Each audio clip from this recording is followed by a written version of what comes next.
ALNH, and we're going to have the icebreaker with us as well. We're also going to have a shameless photo opportunity where you can do a selfie and you can post it on your LinkedIn to let folks know that you attended tonight's meeting. We're going to have our announcements, and we're going to have Erica talk to us about liberating structures tonight. So I think I have a slide faux pas here, so apologies guys for that. But today is November 5th, and we still don't know who our president is. Just to chaos. Chaos is the name of the game. May the odds be ever in your favor. Exactly. Exactly. And so for tonight's ALNH About Us moment, we wanted to share with you about our organization. So we are a leadership network organization, and we promote the growth of Agile practices. We get in folks like Erica to share real world experiences with agility. We also provide a networking forum. Pre-COVID, you would get a really great dinner and you would get to meet folks in person, which is always great. And hopefully we'll be able to see each other without killing each other in the future. And we are a Texas nonprofit corporation, officially in our 12th year of operation, which I think makes us the most mature organization in the Houston area that discusses and promotes leadership of agility, which also makes us #1 because we really have sustained and built relationships with a lot of emerging leaders in that space. Why volunteer for ALNH? It gives you the opportunity to connect directly to decision makers and influencers within the Agile community. So one of the cool things, like Susmitha, is she gets to meet new people as the program lead, and I get to meet new people in representing ALNH. It also gives you the opportunity to pay it forward. If you don't volunteer, we literally don't exist. And you're also exposed to Agile frameworks. So all of our committee level volunteers get to be a part of the Trello boards that we have set up, and we work with internally to keep a tracking of our progress as a community organization. And where does the funding go? So the funding really helps us directly defray like operating expenses, which is like websites, social media presence, a lot of programs that we have coming. We use that money, dinners, all of it goes 100% directly back into servicing you all. Also, we sponsor other organizations that do conferences and learning camps and workshops. And if we're able to that year, if we have the volunteer manpower, we always try to put on a really high value, low cost conference to the community. So ALNH, it works. So here you guys can see some of the feedback we've gotten on our survey responses about the level of value that we bring. One of the cool things about the learnings that you get from ALNH is that you can apply them in real time to some of the teams that you're working with. We're growing. So all of our board this year is 100% new. A lot of our legacy board members have graduated to the advisory board, and we also have some open positions. We have a volunteer lead. We also have an open position for the social media.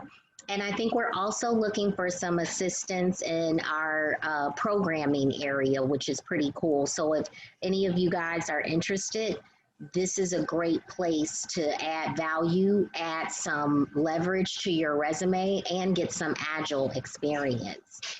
We have tribes and tiers within ALNH to make sure that we keep you within WIP limits. So we have a volunteer that's about 2 hours a month. We have a contributor that's about 2 to 4 hours a month. And we also have committee members, which volunteer a total of 6 hours a month. So again, if you're interested, we have a really great volunteer model set up for you guys to participate. And with that, tonight's... Oh, there's Alan. There's Alan. Tonight's icebreaker is going to be about product owner. So I have a little video here for us to watch. And you guys tell me when you can see it. And I thought we would just take that time out to watch it. It's about 3 minutes and 24 seconds. And you guys tell me if you can see the YouTube. Yes, no? It. You see it? Okay. So let me make it a little larger.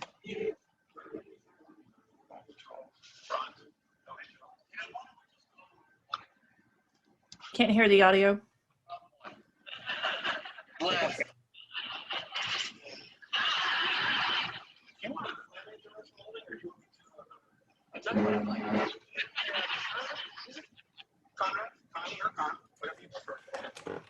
So let me ask you a question.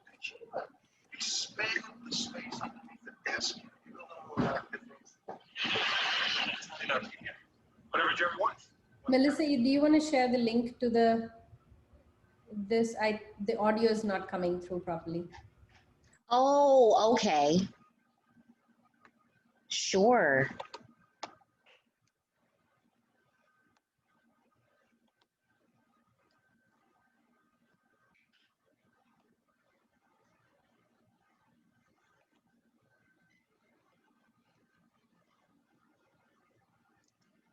Okay, guys, so I'm going to put this on pause for just a moment while you guys watch the video. So I'm going to come back in 3 minutes and 24 seconds.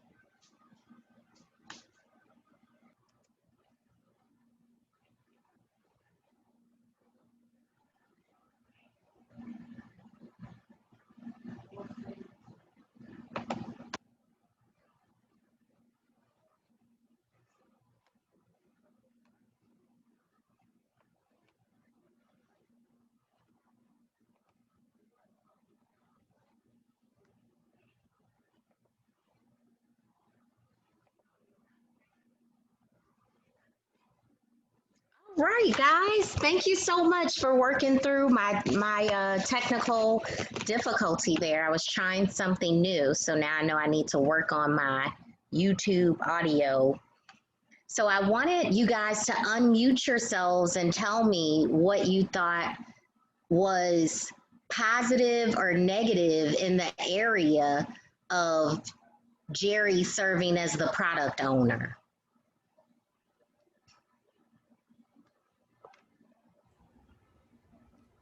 So I can go first. One of the things that I noticed initially was he didn't want to make or be available to make any decisions.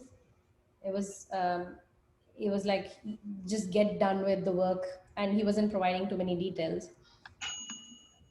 Okay, yeah. He wasn't providing too many details, and why is that a problem?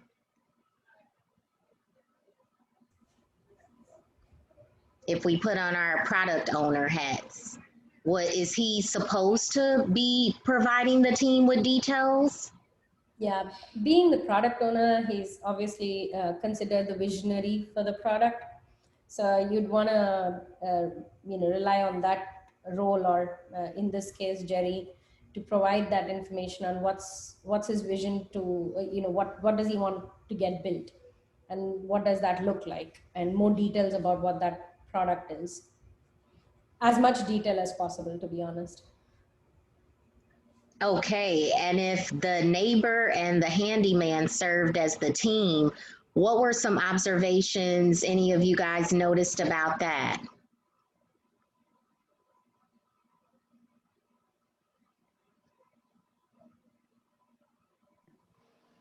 Well, the handyman was asking a whole lot of overly small or too detailed types of questions. And so it sounded like what he really needed was a wider view of what we're going for here. And I think that's what annoyed Jerry with too many pesky little details, and I've had enough of this.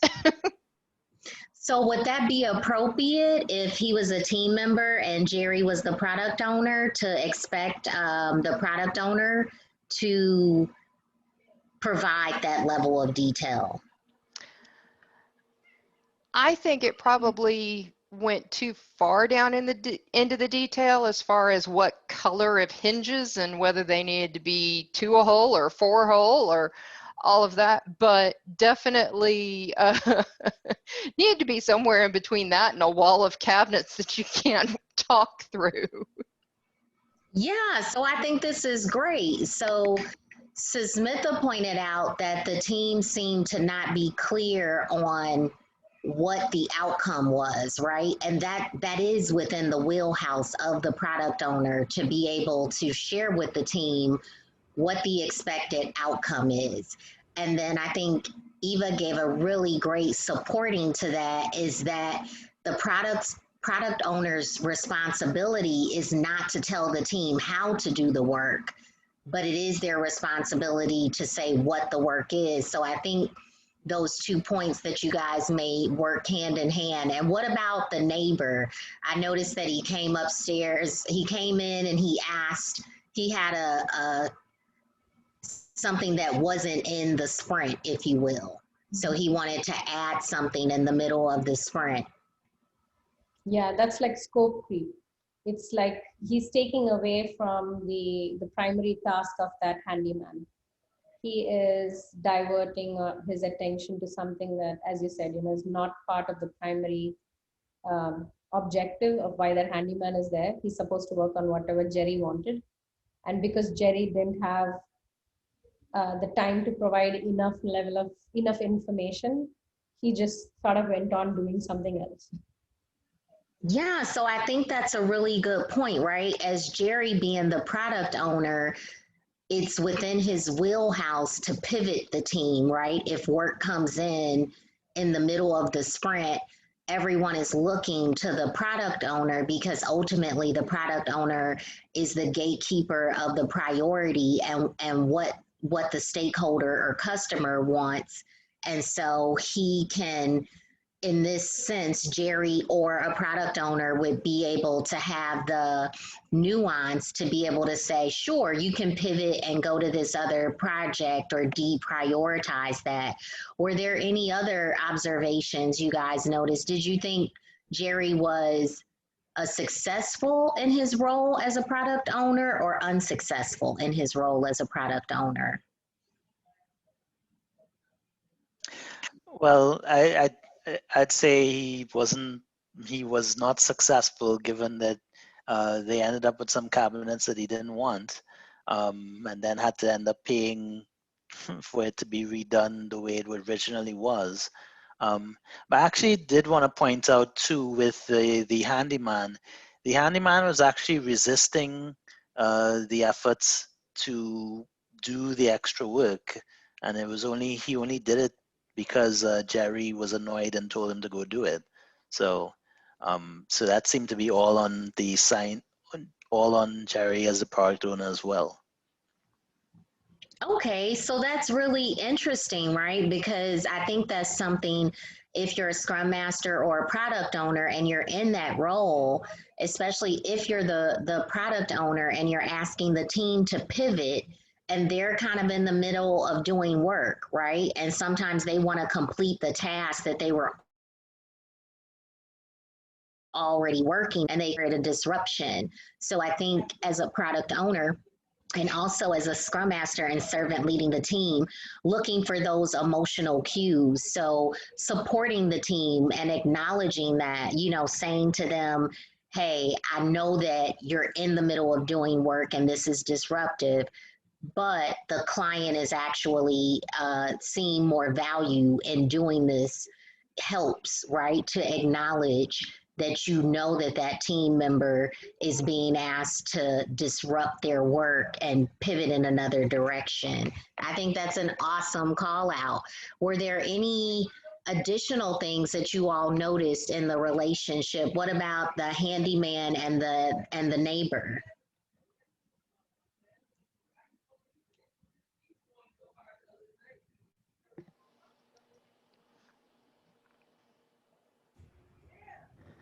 Are you talking about the how the neighbor had sort of skewed the requirements to fit his need? Right. And he talked to the neighbor about it, right? Like sometimes he was talking to the neighbor about it, sometimes he was talking to Jerry about it, Mm-hmm. you know, so it's kind of like which of those people were appropriate for him to direct, you know, the pivoting and kind of the requirements. Was it George or Jerry?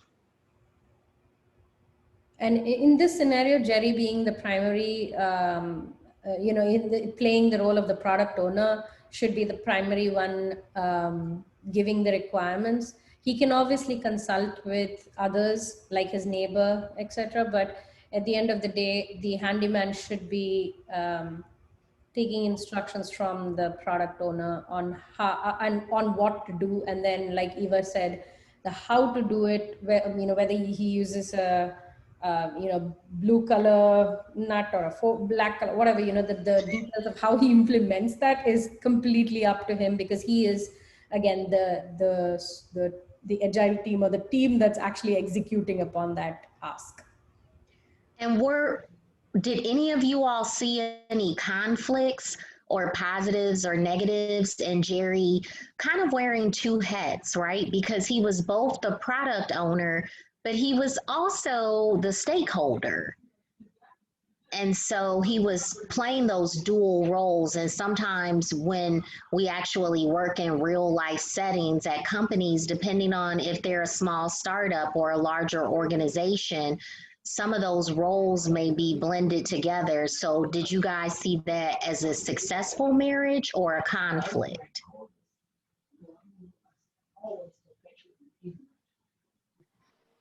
I saw it as a conflict because he wasn't able to see that his lack of providing the right level of detail or vision was costing time for the handyman and thus money for him. Yeah, and I could see how maybe him being the customer and having a product owner in that interim space would have provided him with a little more psychological safety, you know, to be able to say what he really wanted, you know, and having the product manager, the product owner work with the team to deliver that. Mm-hmm. So thank you. He also didn't have a scrum master. It didn't. Not that I think scrum masters are great and save the world, but Well, I think that's a great call out, because also having a scrum master may have helped facilitate when the handyman who served as like the DevOps, you know, part of the team had all of those detailed questions, right?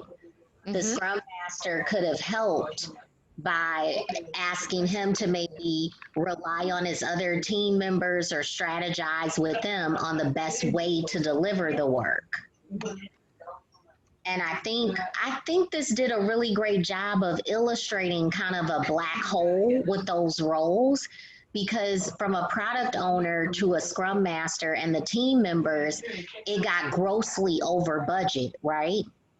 Because in traditional Scrum, there really isn't, like in a traditional project manager role, someone to handle the finances and the forecasting.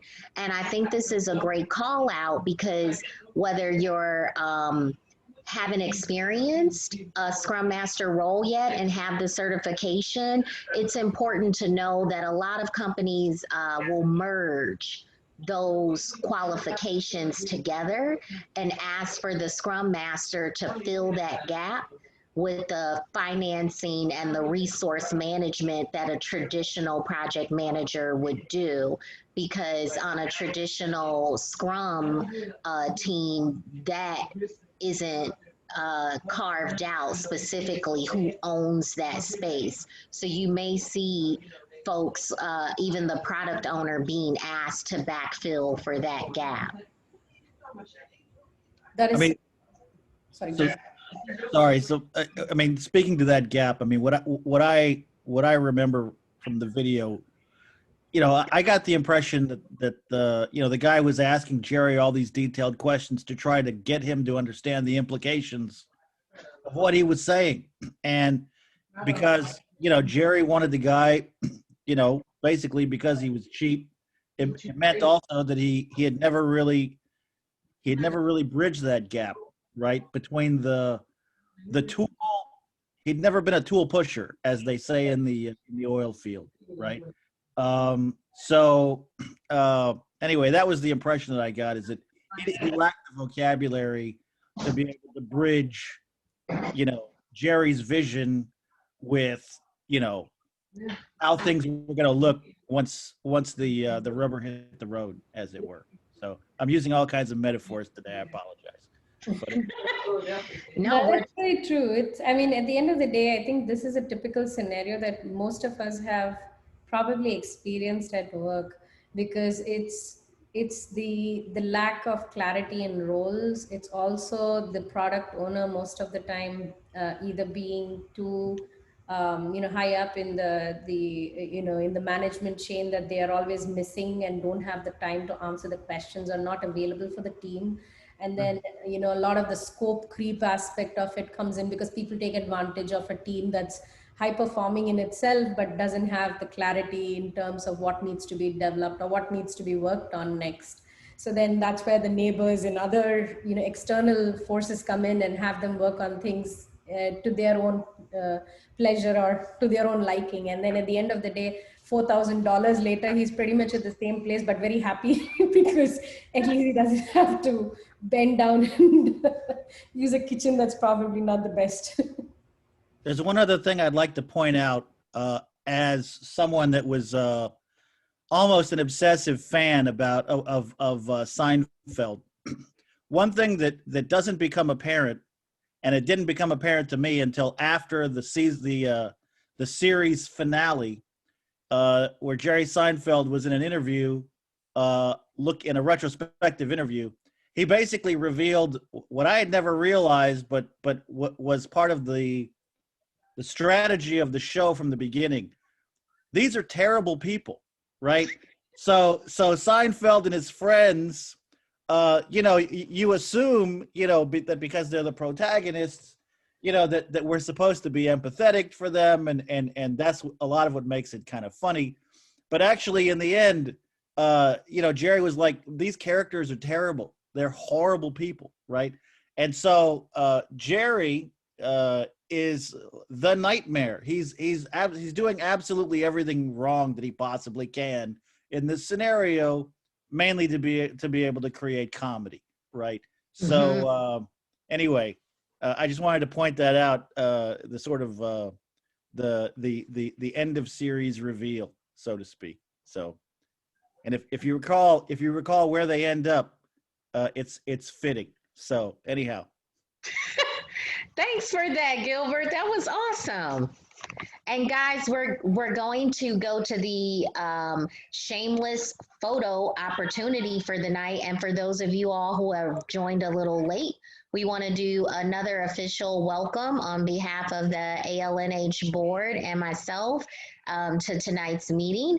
And this is an opportunity where you guys can all turn your cameras on and turn your get your mobile phones here and do a shameless photo opportunity.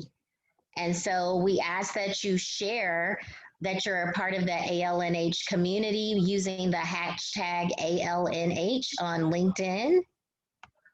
And so I'll just give you guys a second to do that. And also, while we're doing that, for some of you guys that have joined late, you'll see, if you scroll up, folks have put their LinkedIn addresses for networking and connecting. And we ask that you guys link up with someone, have some virtual coffee, and help build the Agile community organically.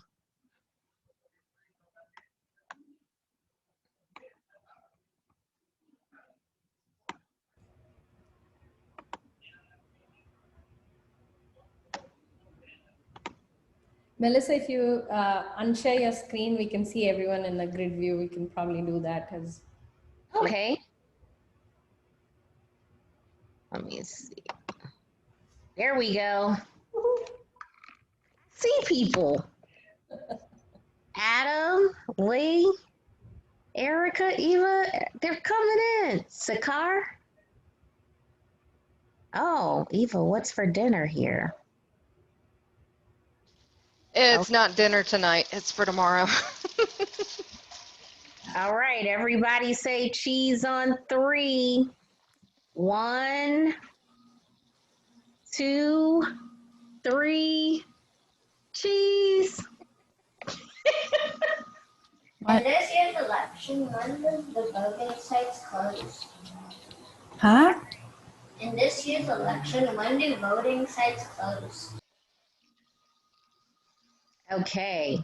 Hopefully you guys can see my screen again. Yes. Okay, we're going to keep the party moving here.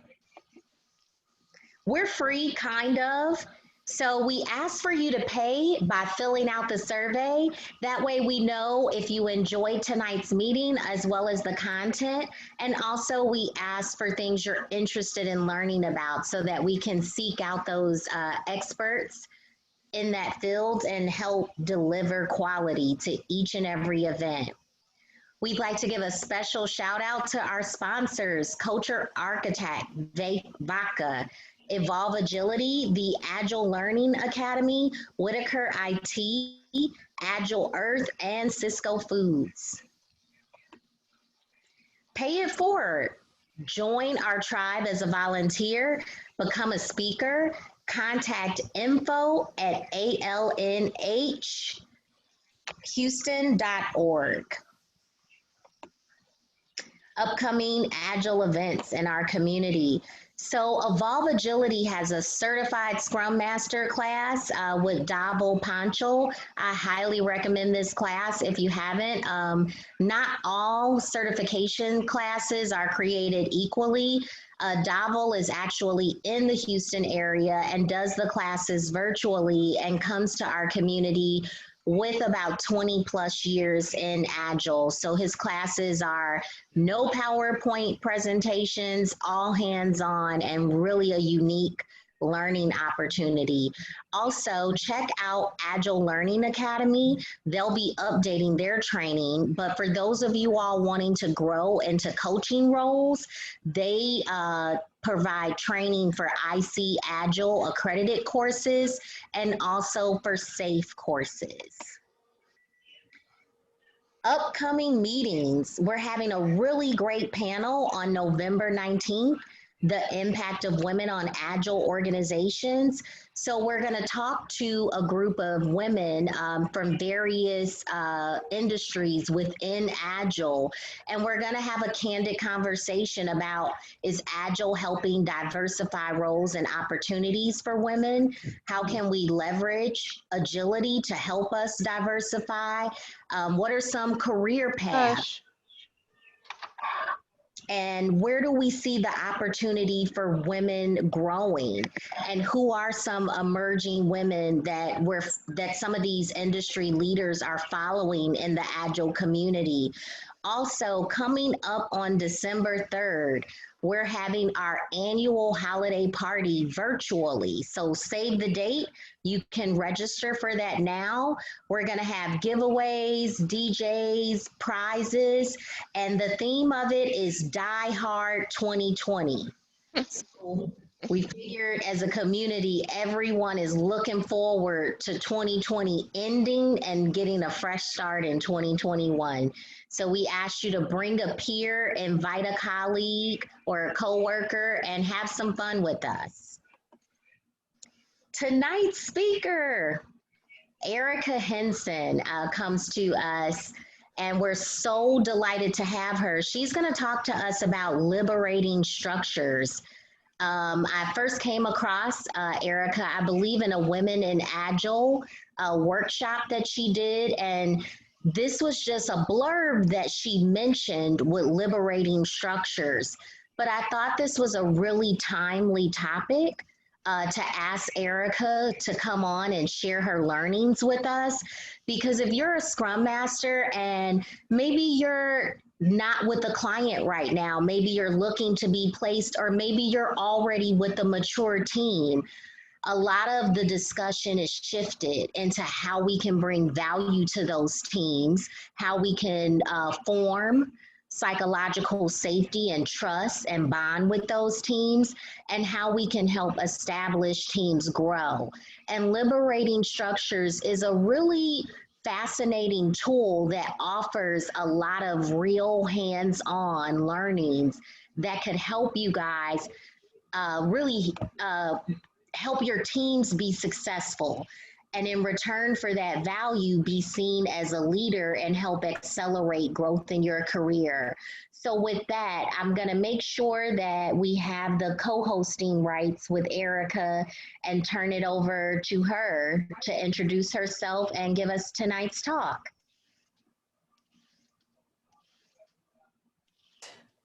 Okay, the mute button is the thing in my meetings at work too. Like I have to, like, because I have this big, huge screen. And so I frequently have multiple things up. So if I look confused, I'm just looking for how to turn myself on and off. Thank you for that lovely introduction.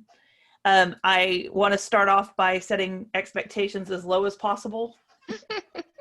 It's kind of my go-to joke for the intro, but it's also liberating structures. There are a lot of them and I'm still learning. So I take the approach that this is an experiment too, and hopefully it won't fail miserably. So let me see if I can share.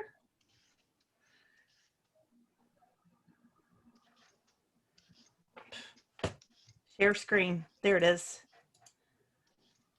Let me get my stuff up first. Just so you know, as we were doing the shameless photograph, my connection dropped. That's a thing that happens. So hopefully it will last for 45 more minutes before it decides to drop again. I live up by the Woodlands area, and Xfinity apparently hates everybody in this particular section of my neighborhood. So hopefully that will not be the case as we move forward. So let me get rid of some of this stuff. I had to start everything back. Because why not? Oops, let's not leave the meeting.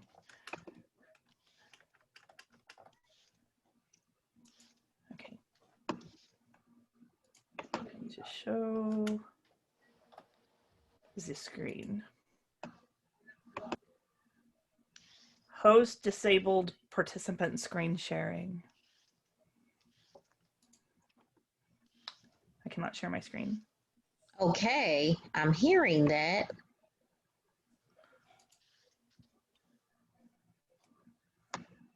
Host disabled it. Is that me? Yep, I think. Or it's Eva. We'll blame Eva. I pushed the button again, so let's see what happens. Okay, it looks like it's going to work now. No, it wasn't Eva. She never messes up. Okay, can you guys see my screen? Yes. I can see my screen. Mm-hmm. Okay. Okay, so I figured that, well, we already did an icebreaker and everybody's already been talking. I was completely unaware that we were going to do that, so we're going to do another one. We are going to do an exercise right off the bat, but with a twist. Here, let me move you guys over here. This is, I had forgotten how fun Zoom was about me having to move all of the pictures around. We are going to spend about the next 15 minutes. We're going to do breakout rooms, hopefully. I have never done breakout rooms, so again, it's another experiment. To answer the questions, what big challenge did you bring to this meeting? Why are you here? And what do you hope to get from tonight's presentation or community? The overall exercise will take 15 minutes or so. And we're going to do 4 minutes per round. That gives you guys, we're going to pair up in the breakout rooms. At 4 minutes, you'll have 2 minutes each. Answer these 2 questions however you want. You're in charge of that. At the 2 minute mark, at the 4 minute mark, you guys will be removed from the breakout rooms and then put into other ones. So I might need some help, Eva, just so you know. Okay, that is it. So let me see if I can get you guys. I even factored in time for this to make sure. Let me see if I can do Zoom. Where is the Zoom? Okay, so Erica, I made you the host. Do you want us to help? It would probably go a little bit smoother if you guys could do that. Okay. Absolutely. Yeah. Either Melissa, you want to do it, or if not, I can help. Or I could go ahead and do.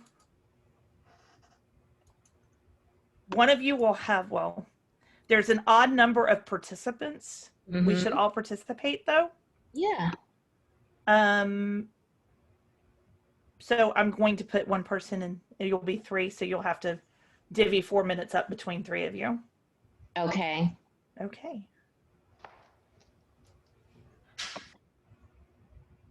Actually, let me do this. Oh, it's not letting me add myself. Yeah, if somebody wouldn't mind doing this part. Okay. Hold on. Since we're recording how awesome I am at this. I'm not seeing how I can add myself to. I guess I could join a room afterward. You can actually join join any of the rooms in and out. You can go in and out. So let me do this before I do that. Let me recreate. I'm going to do 6 rooms then. And then I will join the one with you.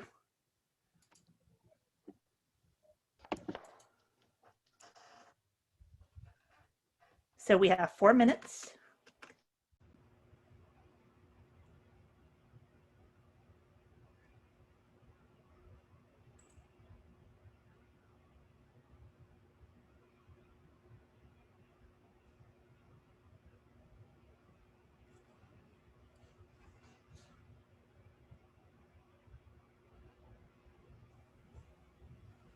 Hello.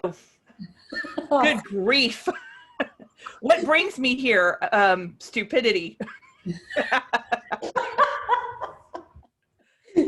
Oh my God. I do not know how to do Zoom breakout rooms. Oh my God, trust me. We actually figured out that you have to be the host to do this. It is so counterintuitive. So that's why the minute you said breakout rooms, I was like frantically messaging Melissa. I'm like, make her the host, make her the host. So thank you for that, even though I would have preferred somebody else to do it, but that's okay. No worries, no worries. And frankly, I think you pulled it off pretty well. Thank you.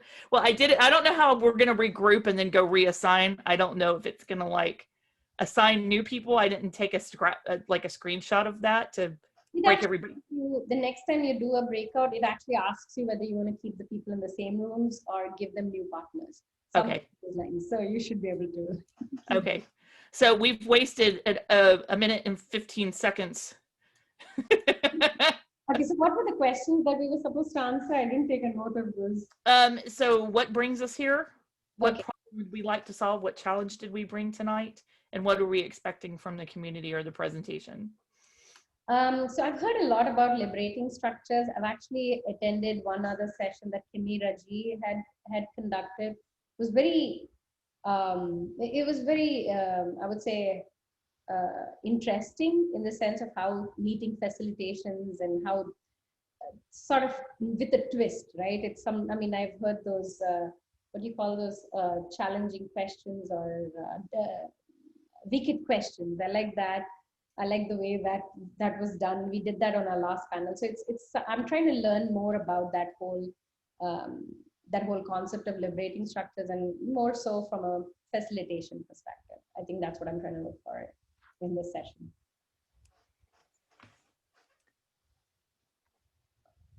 So I am really happy to be here. I was really excited kind of when I was excited when Melissa contacted me, because I used to work a long time ago I worked with Brianna. I worked with, and you seem familiar to me. Yes, I actually worked at Cisco for over 10 years. I worked with Brianna, I worked with Melissa. I have been part of the programming, that's how I contacted you, to get your information and all of that. But I'm pretty sure we must have met at the Cisco office when the events were, face to face. Yeah, I was brought in as a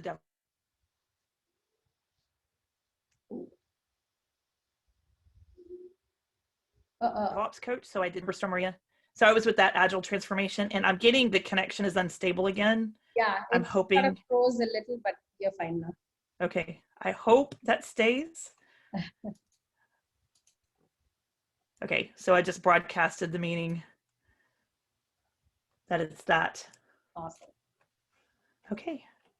So, but yeah, so I'm hoping just to learn and to just get more involved with ALN. That is awesome. So you were actually at Cisco as a DevOps coach? I was there for almost a year.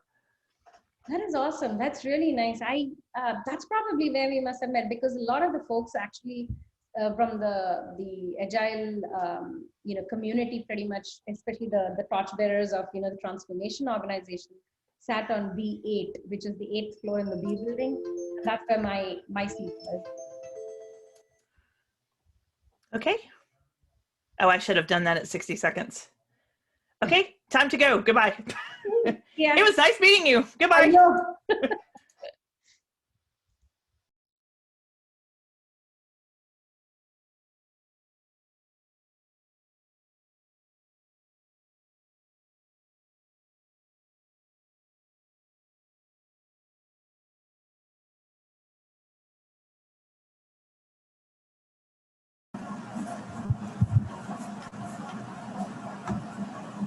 Okay, so I had not realized that everybody got an extra minute, and this time you will not next time.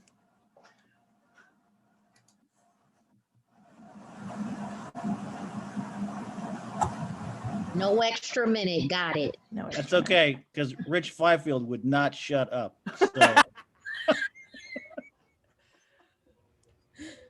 I'm really hoping that my connection doesn't drop. That is so unkind, man. That was so unkind. adding to my stress of this week. I'm under attack all week. Poor Rich. She just can't get a break. No. So I am told that if I recreate these rooms, It'll be the same people in the same rooms again? no, that would not be effective. That would be the lack of ineffective. However, if you'd like, I could put you back in the same room with Rich. No, that's all right. No, not at I'm all. sure Rich has had enough. Okay, let's see if it'll do it again. I don't know if it...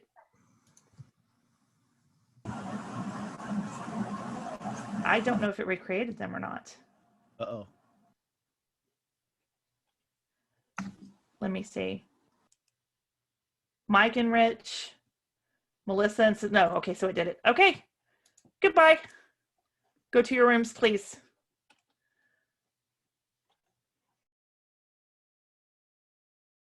Yay, it's us. You already know. I was like, why am I here? Because I want to learn about liberating structures. I'm really excited, of course. Oh, by the way, I did change the Eventbrite. I didn't notice that there were 2 images. I only changed the 1 image. I was like, why is she saying that there's an old image? And I did change it right now. Thank you. I was like, Irma's going to be like, why did they put up my new image? I was like, oh. Yeah, I was like, don't put us together. We've got so much to talk about. Super quick. Sorry? I said that was good. You were super quick. Yeah, so this one was, this is, I got the hang of Eventbrite. I'm like, I'm good at it now. Yeah, you are. Because I was like, damn, she did that lightning fast. I would still be over there punching buttons like carry over. No, I did the Eventbrite. I immediately went into Zoom, created that, I put that in there, everything, the whole 9 yards. I'm like, But it did it as a separate meeting for you. Like when I copy it, it'll do it. And I don't know, it like bundles them together. it does. It seems like as if it was, and then, oh, I did notice that when you do the, so when you go into the actual page and the Eventbrite link to sign up, if you scroll down, there's a ghost passage in italics which talks about Agile Cincinnati. Are you familiar with that? It's a ghost thing in there. Yes. So like, yeah, it's so weird. And I was like, I'm trying to scratch my brain to find that on Eventbrite on where the heck it's bringing that information from, because it is displaying information about Agile Cincinnati. I'm like, dude, we are from Houston. Why would I want to show you about Cincinnati? Wow. Okay. So I'm trying to find that, and it's not just for this event, it's for every event. So it's somewhere in that ghost of our application somewhere out there. So what I'm going to do is I'm going to try to get Irma to proofread or maybe get the one from our website and just plop that into creating a profile for us on this Eventbrite. Let me see.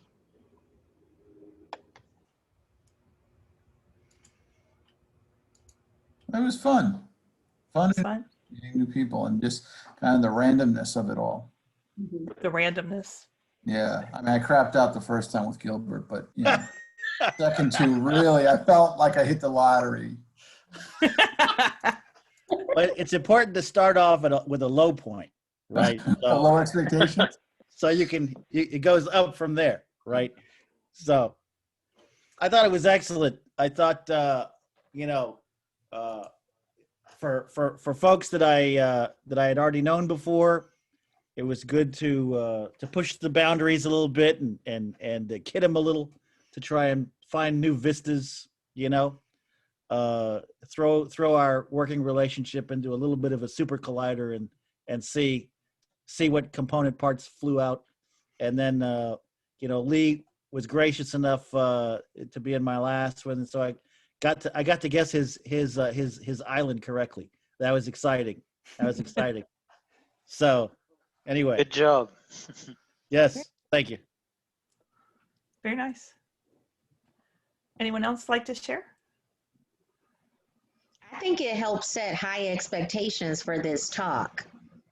Did it? Yeah, I told Sekar that I wanted to learn, how to mature teams or how to jumpstart a fresh team. So now if I don't learn that, I'm going to give you a bad review. Well, you get what you pay for. So my $0 per hour, I'm sorry to lose that. Anyway. Next time we got to give $1 honorarium. Copy that. Okay, so what you did was a liberating structure called impromptu networking. Oh. Lasts about 20 minutes. Has actually lasted 8 minutes more because of my incompetence on Zoom. But it really is a way for you guys, you can use this liberating structure to share challenges and expectations and build new connections. It doesn't necessarily mean that your expectations are going to be met, but at least it gives you the opportunity to share them. And so what's shown here, I'm not going to unpack this a whole lot right now because we'll come to it a little bit later. There's a structure here. There's some elements here that we'll kind of go into, but the liberating structures all follow this kind of format: space, distribution, how it's configured, how long it lasts, the time element, and so on. And so this is what you do. You introduce it, if you can compact that instead of extend it, and then 4 minutes each round, you do at least 3 rounds, unless you only have 6 people, because then that's silly. Okay. So we are here to learn about what liberating structures are. I'm hoping that's what everybody was here for. If this is not your final destination on the flight, you may leave now. But before we go into that, we have to talk about a few things before what liberating structures are, because liberating structure is a type of thing. It's a type of structure. So to go into that, and I'm going to blaze through some of this because we are a little behind time. And I had mentioned this on one of the breakout calls. I will be sharing this, and it's full of references There's slides at the end. There's actually a reference section. I designed this with the intention of every one of these slides can be a wall chart if you want to print them out either digitally or if you want to print them out and do whatever you want to with them. And then I've referenced what I can. I will tell you that this slide and the next one are unabashedly plagiarized and slightly modified from chapter 2 of the book called The Surprising Power of Liberating Structures. It is the best introduction if you have, and so the website doesn't have a lot of that information. I am not a huge book. I'm not like a book pusher, like drugs, even though books are drugs, but this is the book.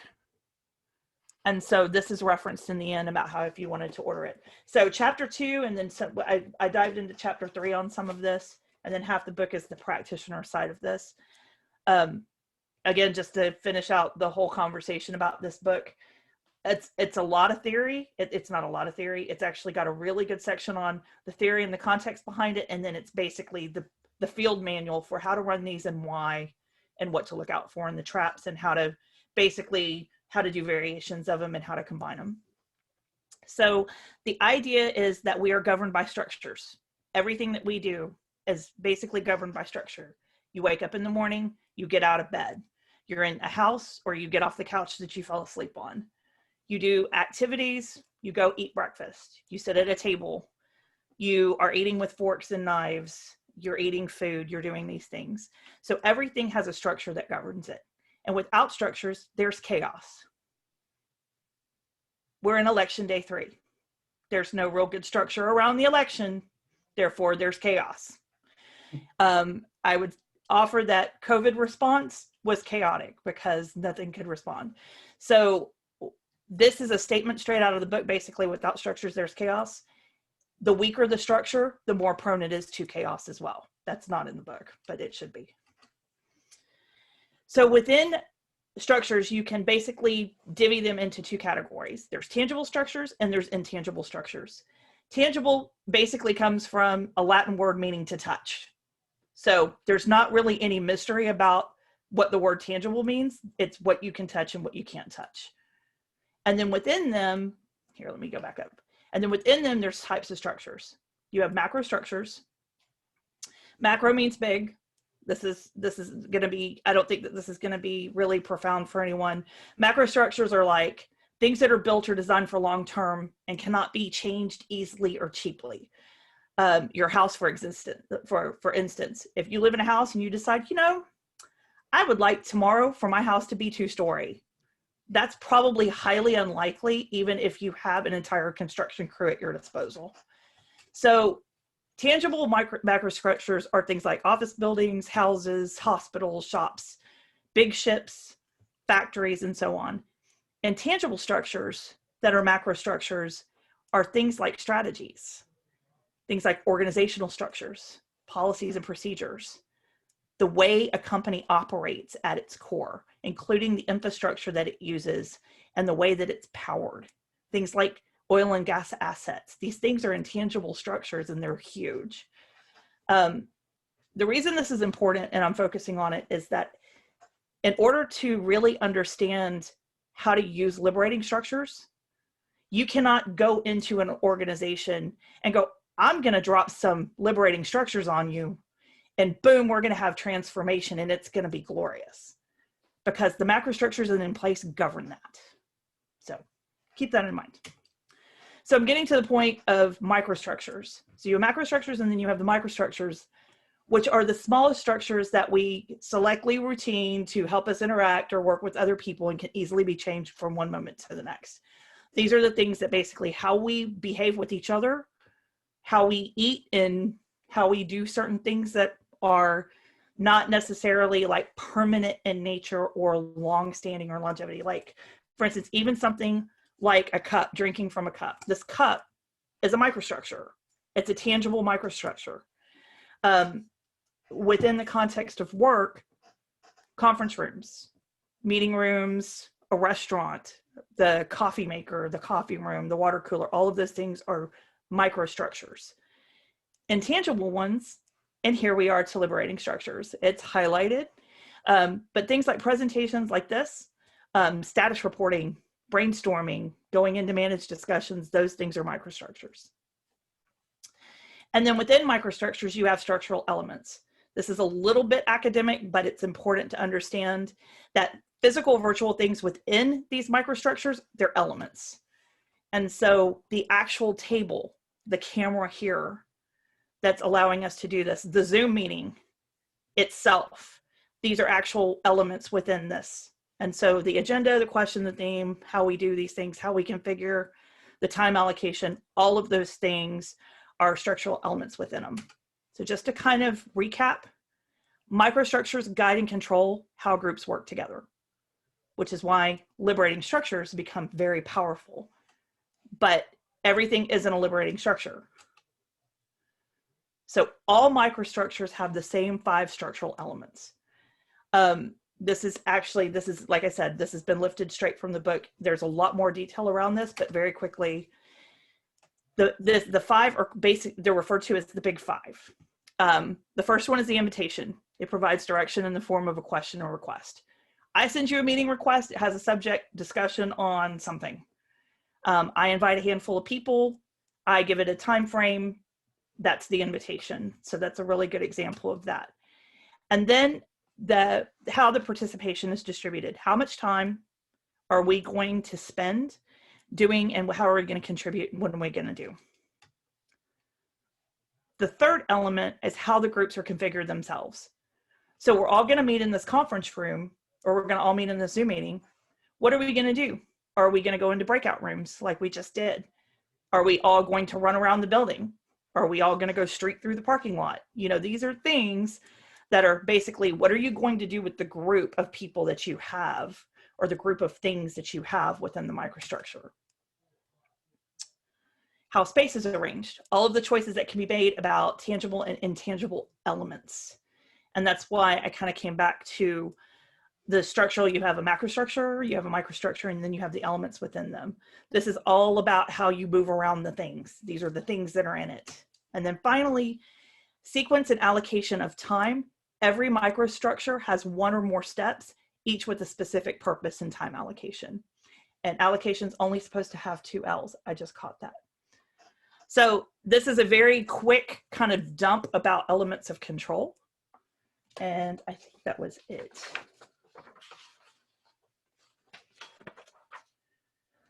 So,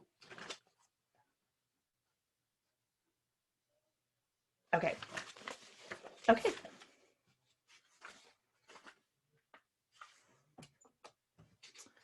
So we get to what liberating structures are and what they aren't. Conventional microstructures, basically, they perpetuate long-standing and long-running traditions, and they can be huge time wasters. Status reporting, weekly status report, presentations, traditional presentations, guided meetings, where you have leadership that they want to have the masses join them and do the call, like an ops call or something like that. People in crisis default to comfortable bad habits, especially in moments of chaos. In this kind of season that we've been living in, that's probably never been more true. But liberating structures in particular are specifically designed to include, engage, and unleash everyone. This unleash statement is something that you hear a lot when talking about liberating structure. That term by itself is a little intimidating, especially like, I am an advanced Scrum Master. I practice liberating structures. Ultimately, what you're doing is you're basically practicing a microstructure that actually helps people and helps unlock more conversation than it normally would. And that's really at its core what it is. It's just focused a little differently. And so it either complements, the liberating structure is structured in a way that either complements or replaces big 5 elements of control. So those ones that we just went over, they're tweaks to those. It's basically, they're just hacks. And so another thing that liberating structures here, I need to move you guys over here. The other thing that liberating structures really have in mind as they've been crafted is that the collective is smarter than any one single individual. Right now, we're in a presentation where you're hearing me talk excellently and awesomely about liberating structures. But right now, there's not any way for you truly to feed back into this and change this outcome, because it's all really one way and it's all driven. So as awesome as this might be, the fact is that this is still a pretty traditional and conventional microstructure that doesn't allow for really any kind of collaboration on what the next steps are, because the point is the presentation and for you to hear all of the wisdom that's coming out of it. So there are a handful of things that, and what I'm showing on this chart was recreated, and this also was in that book. It's the Liberating Structures and Conventional Microstructures, Differences in Control and Structure. So this axis here, let me go back up. So this axis here is the number of people included in shaping the next steps. Like I was saying about presentation, there's no next steps for this presentation. Once it's over, it's done. And it is one person to it includes everyone. That's this axis here. And then the way that the content is controlled within this, even though this is a presentation, it does have elements that break out and kind of defy the presentation format. But overall, the control is pretty centralized because I'm pretty much controlling it. So this is centralized. This axis here is centralized control all the way to distributed control. Things like presentations are very much in this lower quadrant. And that's not necessarily a bad thing. They have their use, but are they as useful as other ways to communicate? So this is really information for you just to think about. Status reporting is just a bunch of little micro presentations. We all get on a call and then we all tell each other everything that we've done. It's not necessarily the best way to go about things, but it's better than no information. Managed discussion. I'm a manager. I pull all my people and have a staff meeting in the room. I ultimately control the outcome of what happens in that meeting because I'm the overseer or the overlord of that meeting. So even though it slightly moves up on this axis here, it doesn't really include more people or more involvement. So above this, it's still really only involving more than one or more people kind of controlling this outcome, but brainstorming and open discussion, as it becomes more distributed control, it becomes messier. And so there's no constraint. One of the things that I didn't mention in one of the slides is that liberating structures and microstructures in particular have an element of constraint that help guide them. And the elements of control, they're supposed to have a little bit of a constraint factor. Conventional ones don't necessarily have that, but liberating structures do. So liberating structures also support and spark creative adaptability. Authority is pretty much democratized. There's not really anybody in charge of it. There is a person that is probably responsible for time boxing and so on, but very much like a Scrum Master facilitates a couple of those things. They're not the boss of you. The information is something that everybody sources. And then it distributes control across participants. So while all these are over here on this left-hand side and all here, it's distributed control and everyone contributes. So, and like I said, it's kind of a repeat. It equalizes participation and allows ideas over individual owner, and it can scale. So this is one of those things, this is just an illustration that there's a liberating structure called 1, 2, 4, all. That is a very good kind of starter liberating structure. We're not going to have time to do that tonight because it requires more rounds and more conversation. But it goes where you do this singular kind of collection, you pair up, you go into a bigger group, you can go into a bigger group, and then you can go into a bigger group. It will scale infinitely. You do have to have enough time to do some of that as far as being able to shift. But even in smaller teams, you can still take that approach and scale it to where you can get everybody's input without it being a managed discussion by somebody. Are there any questions about any of that? We'll take the questions at the end, Erica. So okay. Okay, so we're going to spend, how much time do we have? How much time do I have to do this? Through to 7:45 and 15 minutes for questions. We have the meeting till 8. Okay, so. Another half an hour. Okay. Oh, wow, that's plenty of time. Okay, so we're going to do a liberating structure called TRIZ. And it's a little bit shocking.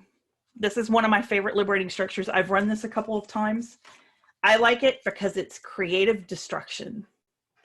Instead of thinking about things that we can improve or things that we can actually do together, and then we can pair up and go talk about something, and then we can join other people and talk. We're going to do a variation, which is, this is an introduction version of this. We're not going to have time to unpack this because we need about 40 more minutes to do that. So I actually aim to do this in about 20. It's called TRIZ. TRIZ is Russian. Please feel free to go Wikipedia, TRIZ, and see if you can pronounce the 4 words that make up the acronym. But what it means in English is theory of inventive problem solving. And it was invented in Russia in the USSR in 1946. It's problem solving. TRIZ itself is a problem solving method. It's a forecasting tool derived from the study of patterns of invention back then. It is creative destruction. Keep that in mind. It makes it possible to challenge sacred cows and encourages heretical thinking. So we're going to do some of that. We are not going to break out in rooms, thank God. It's about 20 minutes long. I'm going to send you a copy of, and I have it up. Copy this. We are going to do a fun retro board. That's everybody's fun retro favorite.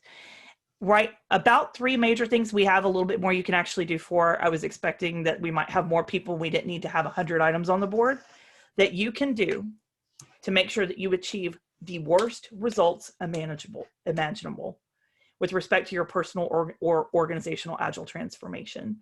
I didn't have a chance to I talked to Sismitha, and then I talked to Melissa, and then I did get to talk one other time to somebody actually on this call. But so I'm not really sure exactly where you guys are. So it's kind of open.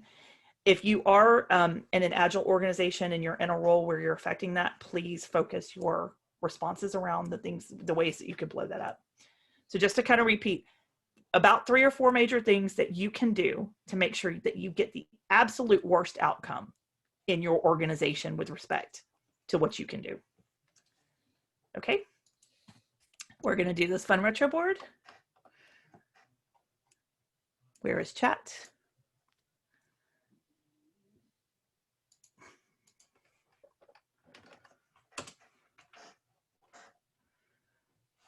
So I've sent the chat and the link, or I'm sorry, I've sent the link in the chat, not the chat and the link.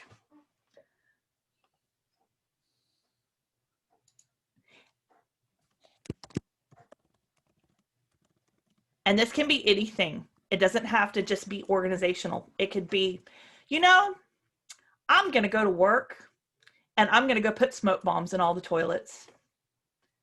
It can be anything that ridiculous. When I ran this, I'm going to stop talking so you guys can think.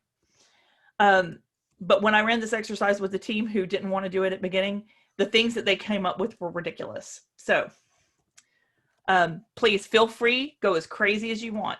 The worst things that you can do, the worst things imaginable. I'm going to give you guys about 5 minutes to do that.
If you guys are already done, let me know.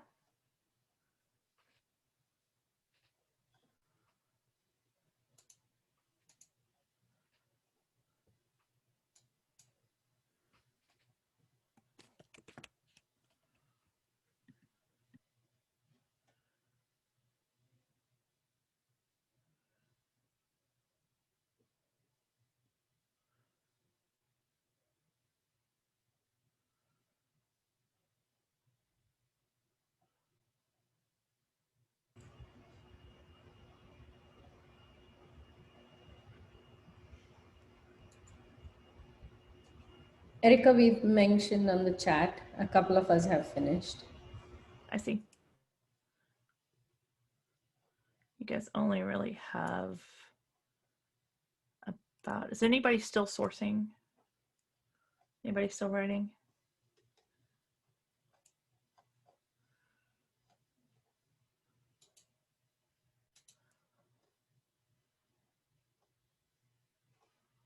How many people do we have now? Okay.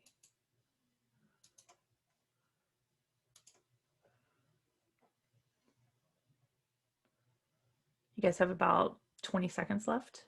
Those of you that might still be writing.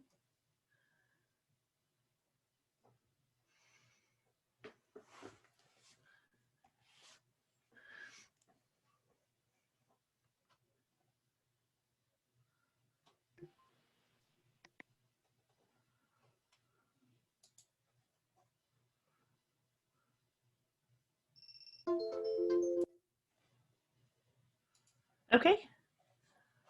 Pencils down. I will show you guys. Let me share this particular one. Can I share more than one screen? Come on, Zoom toolbar. There you are.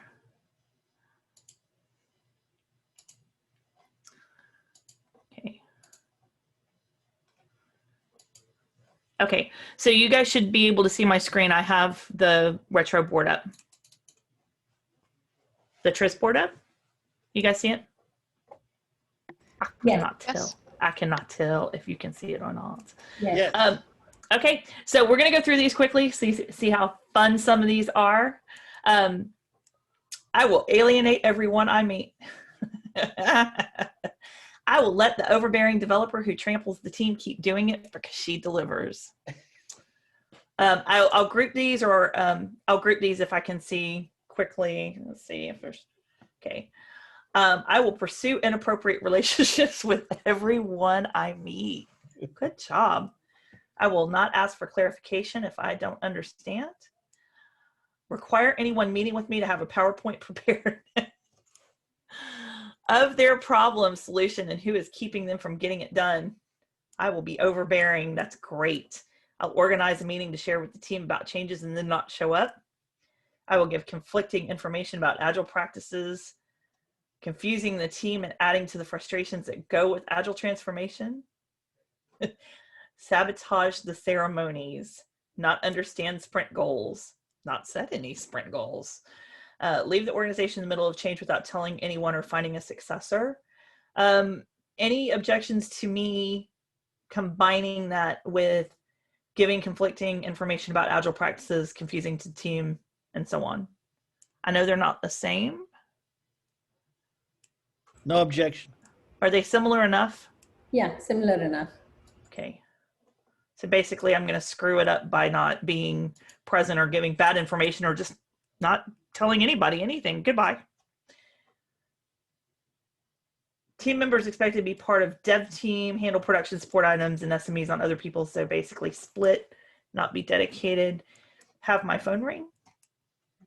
Okay. Start typing on my laptop. Go on social media and tell people not to join the organization.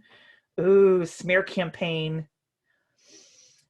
Refuse to learn. I will allow any consulting firm to come in and tell my organization how they can GSD, deliver faster than what they were doing now without asking them any questions. Tell people to whip limit while constantly throwing things at them that need to get done in your free time. Bring my managers into scrum calls and let them demand delivery regardless of sprint goals. mandate Agile, but provide no Agile training to teams or stakeholders. I'm going to combine that one too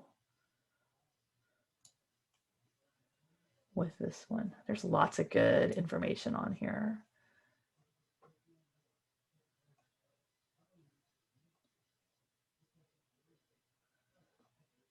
I have no idea where that dropped. Okay, I'll come back to it. I will bring my meeting. Okay, so ask teams to build a roadmap for the entire year and make sure they adhere to it, allowing no variations. I will check in broken code whenever I feel like it because I do what I want. Not understand the project requirement or inaccurately decompose the work breakdown structure. Steal money from the organization, only share good news and hide bad news. Oh, lack of transparency, that's a good one. Senior leadership does not buy in and actively promote old ways of working style that are opposite of Agile. Don't do any physical exercise, suffer with diseases, don't learn anything new. Let the PO be demanding, relying on one person to know everything, and then work behind the scenes to undermine the team by pursuing other business initiatives. How did you guys feel about that? Was that fun? I saw laughter on the cameras that I can see. Yes, some of them are humorous. When I ran this with another organization, and I had high trust with them because I had been their actual coach for a while, we were going through an organizational change, and you could hear a pin drop because I asked the inflammatory question, how are the ways that we can make this reorganization fail? And we had leadership in the room and they were like, oh, we can't write any of that. Oh no, we cannot. And it was a little different because it was in person. And so so I made the compromise that I will come pick yours up and shuffle them up before I stick them up. But it was so much fun because it was a lot of laughter and a lot of fun where even somebody had written that they were going to put laxatives in the coffee because we were also having floor plan and we were having floor wars. So they were trying to kick us off the floor as well. And so it was like, we're just going to go put laxatives in the coffee so they can have the floor and then we'll just destroy it. Okay. So as fun as this is, the next step is the most important. And we're not going to, like I said, we're not going to have a lot of time to unpack this. But I think we probably have another about 5 minutes or so where we can kind of go through this so you get a feel for it. But the next question, and there's a reason I didn't do it. The next question is, what are the things from the list that we are actually doing? So as fun as it is to do this, it's a sobering moment when you run this exercise, that when you get the team to have the moment of truth, because you can get as a coach or even as a participant, you can let yourself run free with sourcing and thinking about, I'm going to alienate everyone I meet. And I'm not calling you out, and please don't volunteer this if you did write this card. But do you? Do you alienate everyone you meet? Or do other people alienate others that they meet? Are there people on your team that pursue inappropriate relationships with everyone? And then from this, after you pull these over into the column, you have a working list of things and dysfunctions that you really need to address. And so we can go through that if you guys want or not. I know that this was kind of anonymously sourced, so I will let you guys vote yes or no, or I don't care. If you guys, or you can put it in the chat if you would like to go ahead and start doing that part of the exercise, or we can just move on.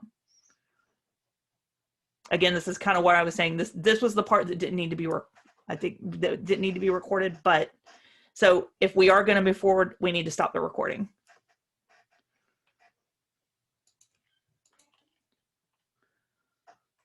Let's do it. Okay, so one vote for yes. We just did. Back to the elements of control. This is tying back what we were talking about earlier. Everyone in the virtual meeting, the materials are the virtual board for sourcing. That's all you really need to run this exercise.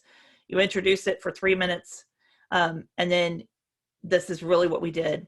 We went to, from the format that we used was 1-all, is that you kind of thought about some things and then we sourced it and then it was public. Review, remove duplicates, groups that took a little bit more than 5 minutes.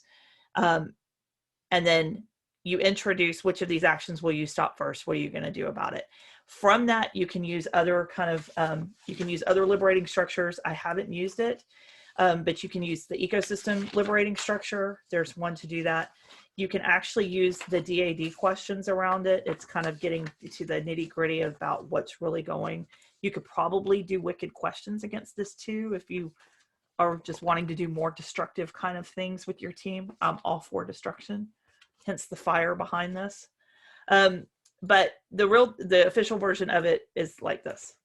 You usually do it in groups of 4 to 7 with chairs. You don't normally have tables as obstructions because tables are obstacles. And you really kind of want to be open to this where you can move around as well. And then it's the same thing. Okay. There are 10 principles of liberating structures very quickly. Again, this is built to be more of a wall chart. You can go through this. As you're running through them, as you conduct any of these and you become more familiar, it sounds a lot like how to correctly run kind of retrospectives. These rules practice, these are kind of life rules too. Invite everyone touched by a challenge to share possible solutions, invent new approaches together. All liberating structures have this at their core, but if you take these 10 principles and apply them to pretty much anything you're doing, you're going to be creating new ways and new liberating structures, whether you mean to or not. Because if you keep these things as your foundational pieces, you're going to change the way you interact with people, and then that's going to change the way that they interact with other people. So practice deep respect. Don't be a jerk. Like, oh, really? You're going to go blow up my car? You know, please don't do that. Number 2, I would say, like, we could even run a liberating structure in some of these conversations about politics. I don't know that people can practice number 2. It's probably not a good subject at the moment. But if we could get into a place, and this is going to sound a little like evangelism, if people would take a moment and really think about how they're interacting and the microstructures that govern the way that we work, then, and we use this format, it would really improve the way that we interact as people. And that's really what liberating structures are getting at. It's not an Agile hack. It's not a coaching hack. It's not a team hack. It's really, how do you improve interactions with other human beings and other things around you? So just quickly, just be clear, build trust as you go, fail forward, meaning that you make it safe for people to do something and take a risk and you don't kill them for it, like with a PowerPoint deck, so you can go break skulls. Practice self-discovery, be open and transparent. That's a transparency one. Emphasize possibilities, have some faith, you know, expose what's working well, focus on what you can do now. Be very forward thinking in that regard. Take the next steps that actually will facilitate the kind of creativity that you want your organizations to have or your teams to have. Amplify freedom and responsibility. You can't just do free for all kind of anarchy kind of stuff and that not devolve into absolute chaos. I'm going to point you back to our current situation in this world. You know, specify minimum constraints and let go of over control. Especially does it come from more of a project management background. Work on, and there's another liberating structure called min specs, about the absolute minimum that you must do in order to achieve the goal that you have with your team or whatever. You don't do anything else. You strip away everything that doesn't matter. And that's a waste reducing exercise. You know, expose and celebrate mistakes. Oh, you did that and you really screwed up. All right, we learned we never do that again. Invite constructive, creative destruction. That's what we just did. And the key on that is that if you can get to the dysfunction in the heart of the problems that you're really facing by removing and disrupting the ideas that you have in place or the things that you have in place, you can fix them. So use that, and don't use it sparingly, use it liberally. Do it and create that culture of having those candid conversations and understanding that the conflict that's going to rise is exactly what you want, because conflict is required for innovation.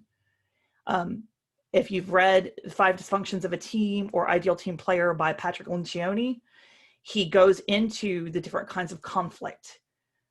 Conflict is not necessarily a bad thing. Negative conflict is, because it violates the values that you still need to uphold.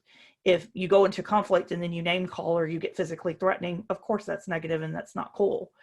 But if you're having true disagreement on an idea about how to take an approach on something, that's like everything that we need right now.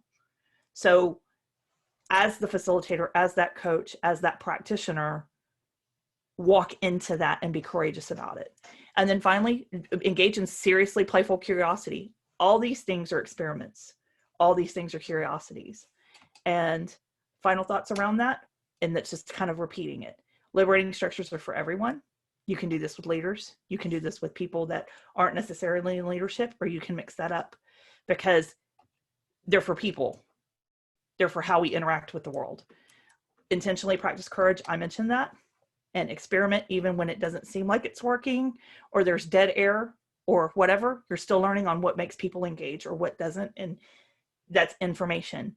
And I'm going to quote a friend of mine who's been kind of the trainer and the mentor for me for the last couple of years. One of the things that he says, and it's really, really true, and it's the right thing to keep in mind about liberating structures: there is no such thing as failure. It's only feedback. And I'm done. I ran over a little bit, but I'm done. Thank you. Here's my contact information. It's in the deck. And then there's some other references here. How to have difficult conversations and so on. Ta-da! What about if we have questions? Do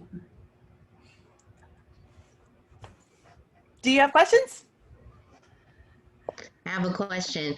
The first Triz that we did with the retro, is it kind of like a rule of thumb only to do that with a more mature team so that there has been some trust and safety, or have you tried that with like brand new teams?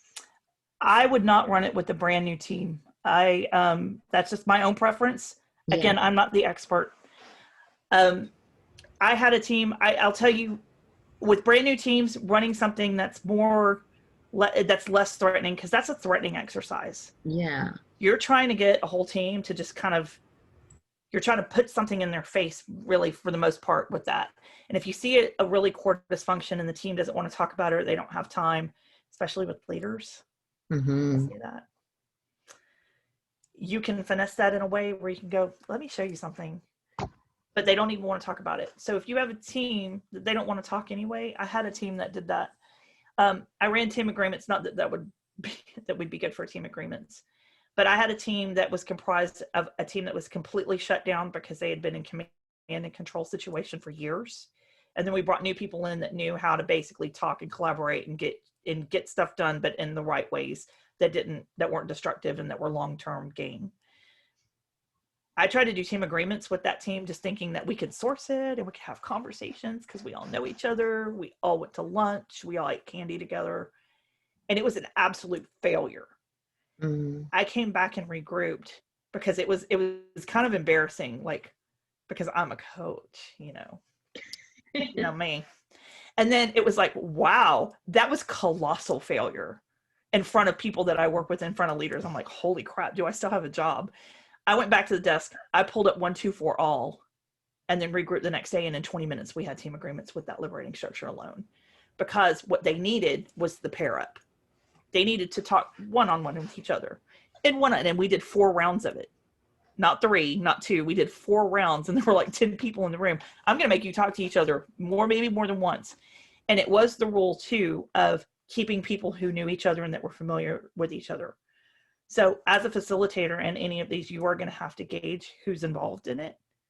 And you're going to have to make a judgment call of, you don't necessarily want the 2 bulls in the room. You don't want to pair them up, not at the beginning. You want to go put them with other people so they don't fight, that kind of thing. So, sorry, you said something about what was it that you used the next day?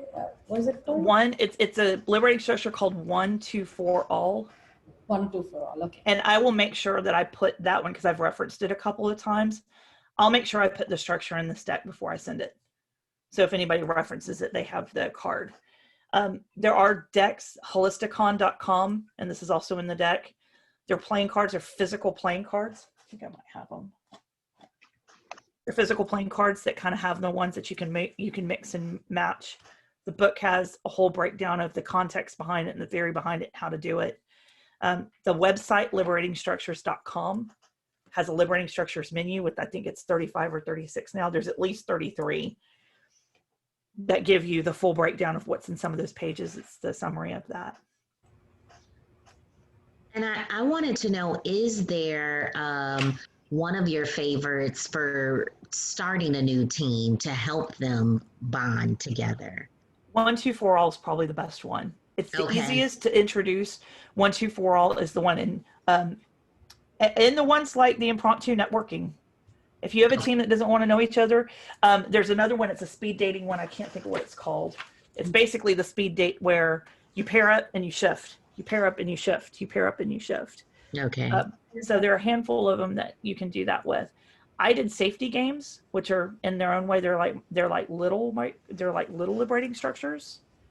I did a one called I used candy, and like I said, it's a little bit more of a retro format, but it's still the same principle, where I had a bowl of candy, and depending on the color, and I had rules about the candy color, and you were to pick a piece of candy, and if you took it, you had to do what the instructions were. So if you had a yellow piece of candy, you were supposed to say what your favorite food was. And you can take that same thing and apply it to what's the problem. Like you could have them and they're negative and positive. You can take the same kind of thing within these liberating structures and focus on, we are focused on burn down, but we're still not delivering to the goals. What is the hardest problem that you're having? Like, how can I help you? You can use those to your advantage. You can morph them how you need to drive a conversation around it. And some of the formats are good for that and some of them aren't. What about with leadership? Have you used any of these? I know you mentioned a little bit about TRIZ and leadership in there in the same meeting, but any that? I have not. I have not run that with anyone in leadership. I have ran the candy game, which was kind of a spook. It was kind of, I have to go look it up. I ran that with the management, with the team, to say, what is one thing that, one of the questions was, what's something that you would like to improve about your job? So it was kind of this introduction into revealing in a safe way and being sugared up at the same time, being bribed with candy, to have it make a statement in front of the manager that could do something about it. That's as far as I've kind of tiptoed into that space. I need to run it with one of the managers currently. I'm weighing my options around that to see exactly how far I need to push that. I have a question. What's a good liberating structure to use in an online type of meeting? It will depend on the facility you have, if you can do breakout rooms or not. Yeah, so something like a Zoom call where you can do breakout. You can do. Breakout rooms. What are you trying to get at? So the liberating structure, they have different goals. Yeah. Like the one that we did was to drive out possible solutions to deeply rooted problems. They're all not aimed to that. Some of them are. Let me consult.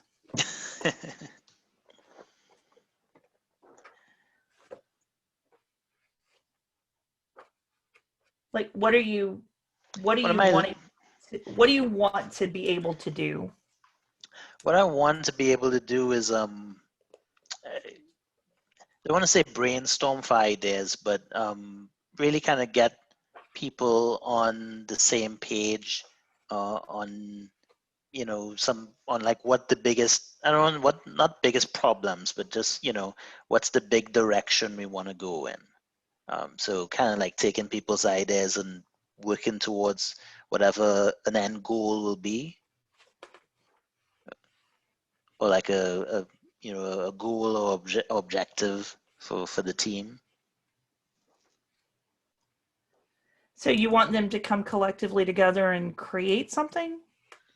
Basically like a plan, or? Yeah, I mean, at the end of the day, we want to come up with some strategic goals for the year. So you want to basically do that.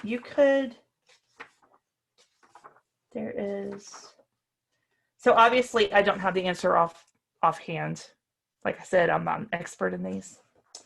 But there's one called Drawing Together. Okay. That is basically, well,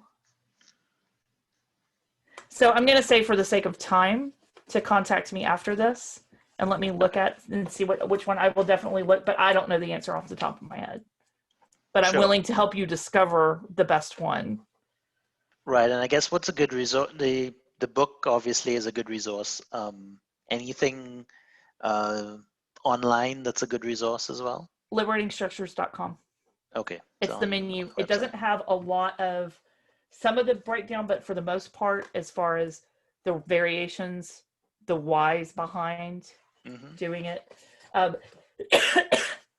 there is one that you can do design sessions with. It sounds very similar to what you're after.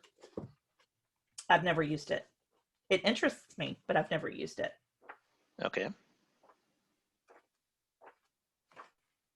It's called Design Storyboards. Define step-by-step elements for bringing transformation and innovation initiatives to productive endpoints. Basically, so you would invite your team to design that plan and to start discussing that, and then there's a way to do that. Okay. And you do 1-2-all, and you do rapid cycle on 1-2-all. And then it talks about how to break up your outline and so on. Cool. I'll check it out. Thank you. You're welcome. Do you think it was the 1-2-4-all or something along those lines? I'm trying to think. It seems like we always have those same 2 or 3 people who are the mouthpieces, and they're constantly giving their input. But then you have the other 4 or 5 people that barely ever speak up. What do you think is a good one for that? I think that one is good. I will say that because some of the people, when you get them one-on-one, it puts them in a situation where it forces them to contribute. If they're really not comfortable with talking, none of these liberating structures are going to really deal with that. You're going to have to approach that a little differently. But 1-2-4-all, it actually, the thing about these liberating structures is they inject safety up front. 1-2-4-all, like I had that team, none of them wanted to talk. They were not safe. They thought we were all going to, and what happened was the team went through COVID and we were kind of restructuring the team, and COVID happened. And so the biggest fear that they had of them being let go happened. So it was kind of all for naught. They didn't want to engage, and they didn't want to get more involved. And so there was this really, really strong fear by that team, and they just didn't want to talk. And then they were also dominated by another lead who was, like you're describing, the same person who talked and would talk for them and answer them. It wasn't necessarily a liberating structure, but me being the coach in that, I kind of pulled him aside and said, I need you to not talk. I need you to not be in these meetings because you're shutting the team down. And that's not something, I mean, you can surface that in a liberating structure and you can kind of contain the conflict that happens in that, but toxic behavior is toxic behavior. And so addressing that directly and openly without that being a passive aggressive exercise hidden in one of these things is also important. For what it's worth, I remember Melissa saying in another venue, I can't remember what it was, that 1-2-4-all structure was created primarily to empower introverts, right? To be able to get comfortable, right? The only thing I could say that I just wanted to add, so I taught English and Spanish in Taiwan for a while. One thing that was effective, I've seen teachers do and I've done myself, is to just be able to say, let's hear from some other folks. I appreciate that. But to get that person's buy-in, right, on cultivating other people's willingness to speak up, right? So sorry about that. I know I'm not the instructor here, so That's we learn from each other. That's good. Like culture, because cultural barriers factor in too. I mean, not just time, the time zone difference and location and all that, but definitely I'm working with a contract team right now that the cultural problems pervade, and it's a contract team. They're all vendor managed. So I don't know a liberating structure that can fix that.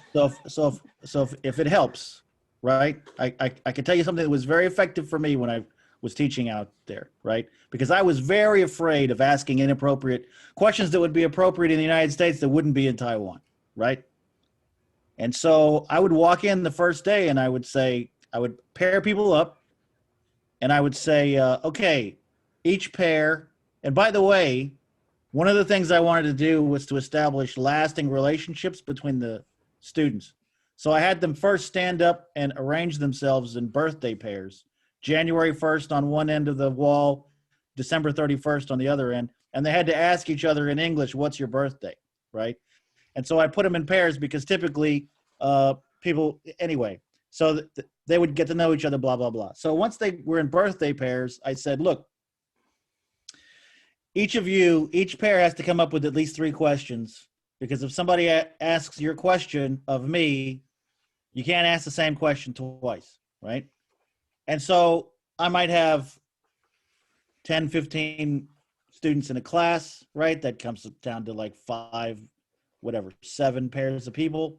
And I wouldn't tell them anything about me. And I'd say, okay, ask me the question that you want to, we just go around the room. And they would then ask me questions, and then I would know whatever questions they asked me was appropriate for me to ask them. I would write it up on the board, give them my answer. And then at the end of the thing, I would say, okay, now I'm going to go around to each one of you, and I'm going to ask you the questions that I answered, right?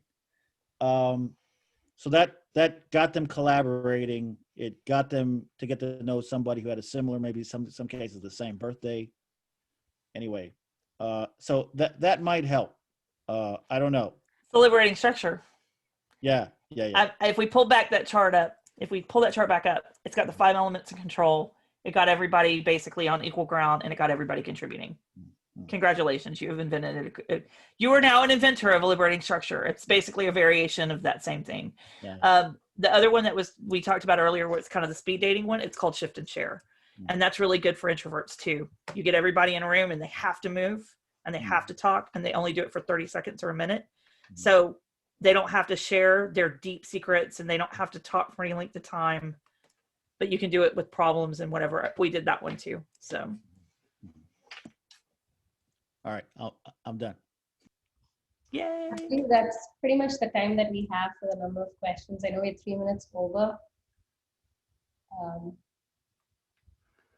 I need to know if I'm in trouble.